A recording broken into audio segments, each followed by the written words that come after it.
Mga kapuso, flight sa Iloilo International Airport padulong sa Manila na delay bangod sa pasahero nga naglango-lango nga may granada. Si Zen Kilantang Sasa nakatutok.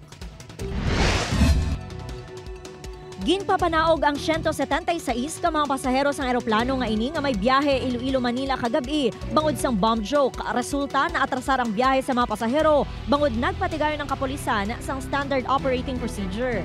Sa investigasyon sang Aviation Security Unit 6, may isa ka pasahero sang airline nga naglangulango sa iya upod nga may unod nga granada ang bag sini. Nabatean naman ini sang crew sa eroplano, rason nga ginreport. After the incident po, we took custody on him. And also yung clearing po namin yung yung eroplano. Once yung cleared na po siya, cleared by our ATK9. So ni-release na rin po namin yung eroplano.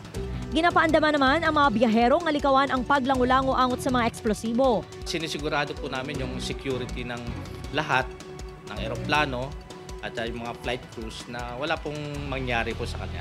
Kahit po biro yan, we take it seriously.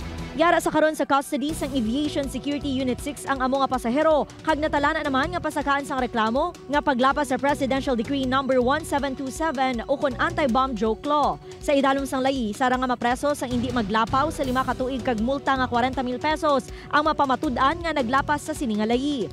Upod kay Cirilo Renduque, Zen Kilantang Sasa, One Western Visayas.